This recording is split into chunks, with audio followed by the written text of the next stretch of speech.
Comment avoir des vues quand on débute? Comment faire pour décoller quand on est un petit youtubeur? Dans cette vidéo, je vais t'expliquer la stratégie que j'ai mis en place quand j'ai démarré ma chaîne YouTube pour avoir des vues. Peut-être que tu as démarré ta chaîne il n'y a pas si longtemps, que tu passes du temps à créer du contenu et quand tu sors tes vidéos, personne ne les voit. Car tu n'as pas encore ta communauté, tu n'as pas ton audience de fans qui va t'aider à faire décoller tes vidéos dès leur sortie. Et je sais que ça peut être extrêmement frustrant et décourageant de sortir des vidéos que personne ne regarde. Et tu peux te retrouver à mettre beaucoup d'efforts dans ton projet pour au final très peu de résultats. Je sais ce que c'est car j'ai aussi été à ta place.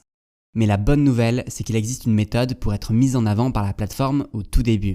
C'est la méthode que j'ai moi-même suivie et c'est comme ça que j'ai réussi à développer ma propre communauté sur Internet. Allez, on commence tout de suite, c'est parti. Alors des méthodes, il en existe plein et peut-être que tu en as déjà testé. Le problème, c'est qu'elles ne marchent pas toutes quand on a une toute petite chaîne. Avant de te montrer la méthode, il est primordial de bien comprendre comment fonctionne YouTube. YouTube, c'est un business comme un autre. Ce qu'ils veulent, c'est que les viewers restent le plus de temps possible sur leur plateforme. Car le plus de temps les gens restent, le plus de publicité ils vont regarder et donc le plus YouTube va se faire de l'argent. D'ailleurs, sur les publicités, YouTube donne 55% des revenus aux créateurs de contenu comme toi et moi et garde 45% pour eux. Il est donc logique que la plateforme essaie au maximum de recommander la bonne vidéo à la bonne personne. C'est-à-dire des vidéos qui fonctionnent déjà et qui ont prouvé qu'elles intéressent les personnes. Alors maintenant, j'ai une triste nouvelle pour toi. Je vais pas passer par 4 chemins et la vérité va sûrement être douloureuse. Mais il faut que tu saches. Si tes vidéos ne font pas beaucoup de vues, si elles n'ont pas prouvé qu'elles intéressaient les gens, pourquoi YouTube te mettra en avant? Alors que ce qu'ils cherchent absolument à faire, c'est de suggérer des vidéos qu'ils savent à 100% qu'elles seront cliquées et regardées par les gens. En tant que petit youtubeur, et je vais être totalement honnête avec toi, il t'est quasiment impossible d'arriver sur les tendances. Il t'est quasiment impossible d'arriver sur la page d'accueil de quelqu'un, à moins qu'il ait déjà vu une de tes vidéos dans le passé. Il t'est extrêmement difficile d'arriver sur les recommandations de vidéos à droite de l'écran des gens. Et pour finir, tu vas arriver sur les abonnements des gens, certes, mais si tu n'as que 20 abonnés, seulement 20 personnes vont potentiellement voir ta vidéo. Ça, c'est la triste réalité. Et c'est pour cette raison que chaque fois que tu as essayé des stratégies que tu as entendues à droite à gauche, qui reposaient sur ce que je viens de te dire, ça a échoué. Pourtant, ce n'est pas l'heure de perdre espoir, mais l'heure d'en retrouver. Car il existe une méthode qui fonctionne et qui repose sur quelque chose de complètement différent. Le meilleur plan pour décoller en tant que petit youtubeur, c'est de te concentrer sur la recherche YouTube. C'est de référencer tes vidéos. YouTube est le deuxième moteur de recherche le plus utilisé dans le monde. Google étant le premier et Google, c'est aussi YouTube. C'est-à-dire qu'une personne qui cherche une réponse à sa question sur Google peut aussi tomber directement sur ta vidéo YouTube. C'est le cas de plein de mes vidéos aujourd'hui et que j'ai faites quand je commençais tout juste YouTube. Par exemple, si je tape « Comment avoir du charisme » sur Google, je peux trouver ma vidéo directement dans la recherche, mais aussi dans l'onglet vidéo et aussi dans l'onglet images où tu peux voir la miniature et un lien direct vers la vidéo. C'est là la toute puissance de YouTube. Quand tu crées une vidéo entièrement sur Google, c'est-à-dire Google Search, Google Images et Google Vidéo. Tu as donc beaucoup plus de chances que ta vidéo soit mise en avant et continue de l'être gratuitement pendant des années comme plusieurs de mes vidéos actuellement. Alors bien sûr, ce n'est pas aussi facile que ça et il faut bien faire les choses. Pour qu'une de tes vidéos soit correctement référencée, il faut que tu respectes ces 3 règles. Alors on se retrouve tout de suite sur mon écran pour que tu puisses tout voir en détail. Je vais te montrer les 3 étapes de la méthode et à la fin de la vidéo, je te montrerai les courbes et les analytics de mon YouTube pour que tu puisses voir comment ma chaîne a explosé grâce à cette méthode. Et la première étape, ça va être de définir les mots-clés. La première chose à faire, c'est définir les mots-clés sur lesquels tu veux te positionner. Et pour ça, on va utiliser un petit logiciel qui s'appelle TubeBuddy. C'est une petite extension Chrome que tu peux installer, c'est gratuit. Je te donne un exemple sur une vidéo, par exemple, sur la productivité. Imaginons qu'on va chercher le mot-clé efficace. Donc là, ce qu'on peut voir, c'est que le volume de recherche est élevé pour ce mot-clé. Et c'est ce qui doit être fait pour tes mots-clés. Ça doit être des mots-clés qui sont recherchés par les gens. Donc ça, c'est avec le volume de recherche. Et en même temps, il faut trouver des mots-clés qui n'ont pas été trop exploités par la concurrence, par d'autres YouTubeurs. Et là, tu vois, on va avoir un problème parce que même si le volume de recherche est super intéressant, il y a pas mal de concurrence. Même si le orange, c'est quelque chose qui est valable. Mais voilà, c'est vraiment ce que tu dois regarder, c'est que même si le volume de recherche est élevé, si la concurrence est trop grande pour que ta vidéo se fasse une place, ça vaut pas le coup. Et c'est là que le concept de longue traîne rentre en jeu. Pour que la concurrence descende, il faut que tu choisisses des mots-clés plus spécifiques, avec beaucoup moins de concurrence, mais aussi moins de recherche.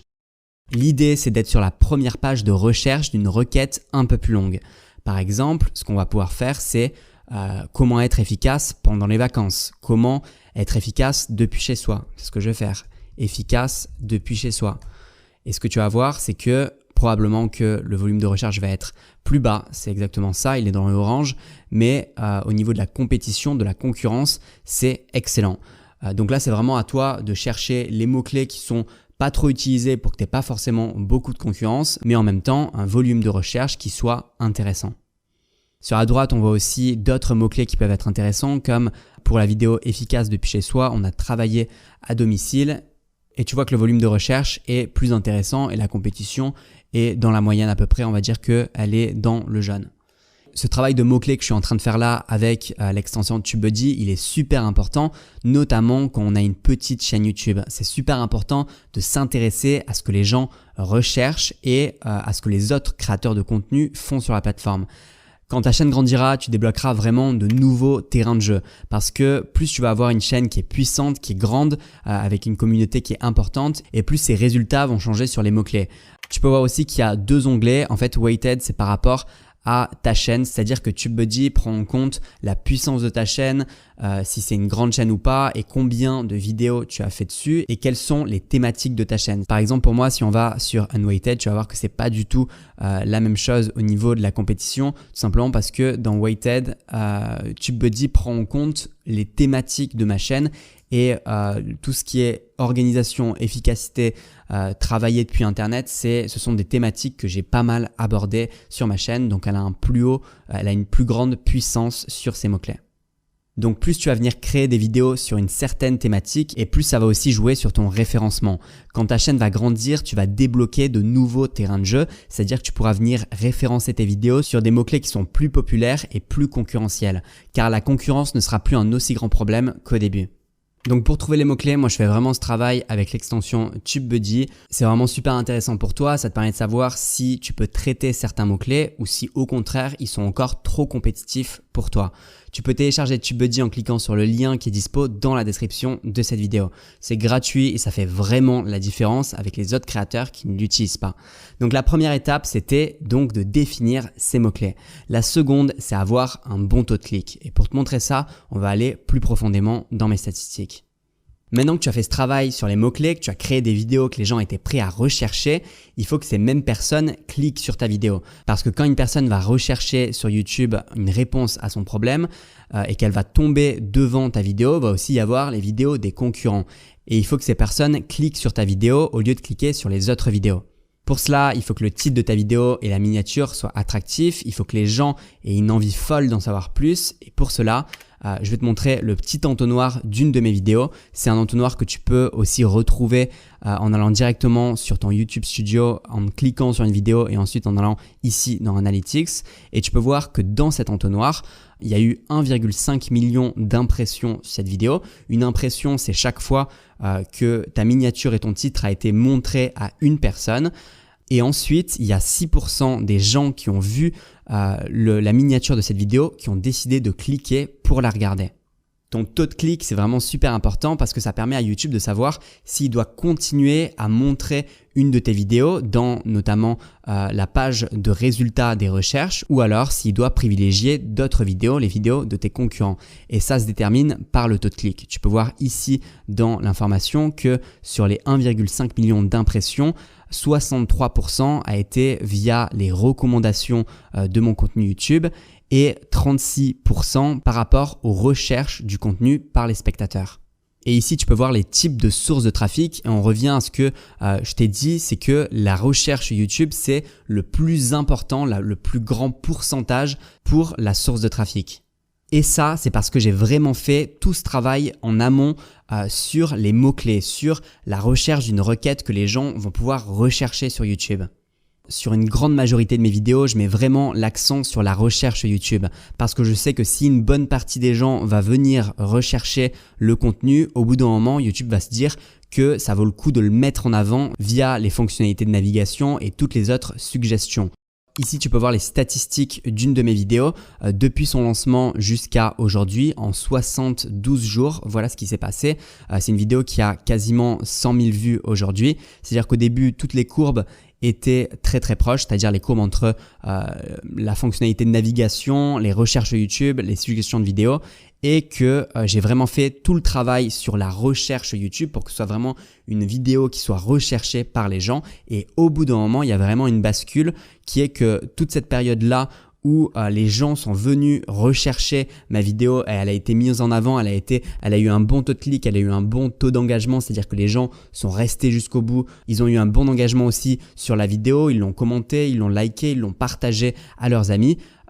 Toute cette période-là, il y a vraiment un switch où à un moment donné, YouTube se dit il faut que je le mette moi-même en avant, notamment avec les fonctionnalités de navigation. Donc, je te montre sur ma chaîne les fonctionnalités de navigation qui sont le plus mises en avant pour moi, c'est la page d'accueil. C'est-à-dire que vraiment, sur cette vidéo, au bout d'un moment, YouTube a décidé de mettre sur la page d'accueil des gens. Tu peux le voir ici qu'au bout d'un moment, c'est plus les recherches qui m'apportent un trafic extrêmement important, mais c'est carrément le fait que YouTube lui-même décide de mettre ma vidéo sur la page d'accueil des gens.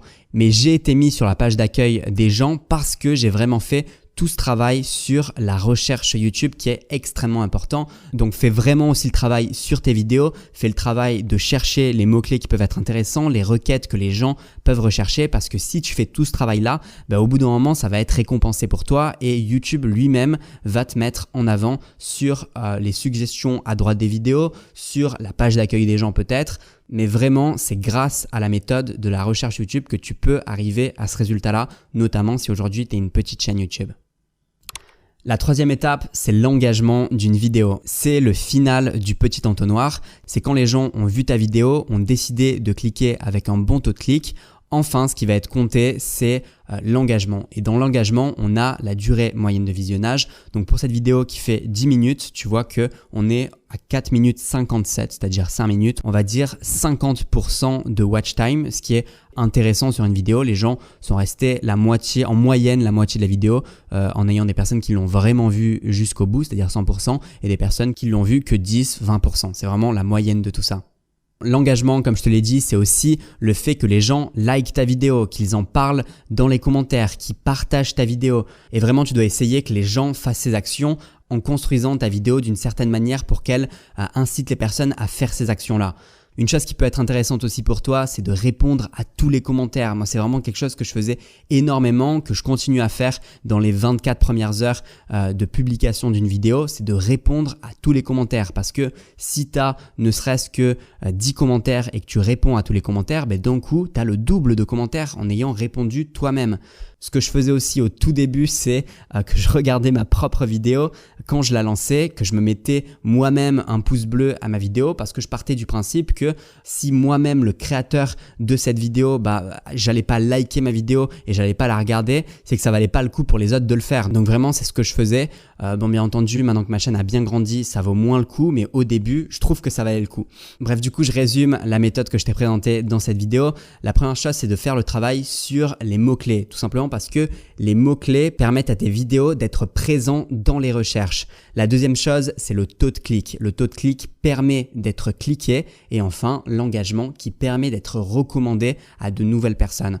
Le taux de clic, c'est vraiment super important. Je te montre ici à la toute fin. On peut lire que YouTube lui-même nous dit que pour accroître la probabilité que YouTube suggère vos contenus, augmenter votre taux de clic et la durée de visionnage de vos vidéos. Donc vraiment tout ce que je suis en train de te dire dans cette méthode, je ne l'ai pas sorti de mon chapeau, tu peux le lire ici, c'est vraiment ce que YouTube te dit de faire. Dernière chose avant de te montrer vraiment les courbes de ma chaîne depuis le tout début de sa création jusqu'au moment où elle a explosé. Une chose qui peut être intéressante pour toi, c'est de choisir une thématique. Même si c'est une thématique qui est assez large, Choisis une thématique pour ta chaîne et reste-y. Tout simplement parce que les gens vont pouvoir binge-watch tes vidéos. Quand je dis binge-watch, c'est que les gens peuvent regarder d'autres de tes vidéos à droite en recommandation, tout simplement parce que ce sont des vidéos qui sont similaires. Et la seule manière de créer des vidéos qui sont similaires et donc de voir tes propres vidéos être recommandées à droite, c'est de choisir une thématique et de ne plus en bouger. Enfin, publie fréquemment. Avoir un calendrier de publication, c'est super important, tout simplement parce que ça va devenir une routine pour les gens, pour tes viewers, de regarder tes vidéos à une certaine date. Le meilleur moyen de tuer un show télévisé, c'est de le changer d'heure. C'est la même chose pour tes vidéos YouTube. Personnellement, je publie tous les dimanches à 13h depuis pas très longtemps et je fais ça pour que les gens aient une routine, qui se disent vraiment tous les dimanches à 13h, il y a la vidéo de Philippe qui va sortir et qui va m'aider à développer ma chaîne YouTube. En plus de ça, le plus de vidéos tu vas avoir sur ta chaîne et le plus sont des petites graines que tu auras semées. Notamment avec la méthode que je t'ai présentée de référencer tes vidéos sur YouTube. Ce sont plein de petites graines que tu plantes et qui peuvent devenir des arbres qui vont vraiment te générer des vues chaque jour, chaque semaine, chaque mois. Ces vidéos, elles travaillent pour toi 24 heures sur 24, même quand tu es en train de dormir.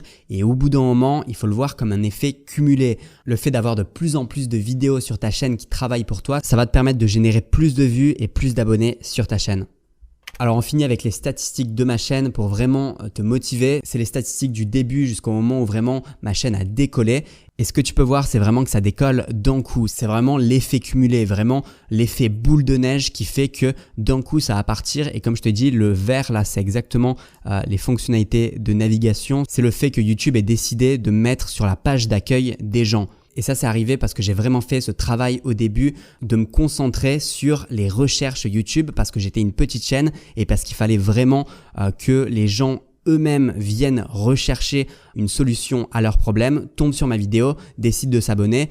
Et ensuite, quand YouTube a vraiment décidé de me mettre en avant, c'est plus les gens qui viennent rechercher une solution à leurs problèmes, c'est carrément directement YouTube qui vient leur proposer mon contenu. Donc vraiment, cette méthode qui est axée sur les recherches YouTube, ça fonctionne. Ça fonctionne et le dernier message que j'ai envie de te faire passer, c'est continue. Si aujourd'hui, tu es peut-être en train de douter parce que tu te dis que ça te prend du temps, vraiment, si tu continues, le succès va arriver. N'abandonne pas, ça vaut vraiment la chandelle. Ce qui est à l'arrivée vaut le fait de passer du temps, de mettre des efforts dans des vidéos que les gens ne regardent pas encore. Parce qu'on parle de développer une communauté qui ensuite te suivra sur des années, qui te permettront de vivre de cette activité, de vivre de ta passion. Et ça, c'est quelque chose qui n'a pas de prix, comme Mastercard le dit. Bref, voilà pour cette vidéo. Merci de l'avoir regardé jusqu'au bout. Tu peux me dire ce que tu as pensé dans les commentaires. Tu peux lâcher ton meilleur like. Moi, je te dis à dimanche prochain et surtout, abonne-toi.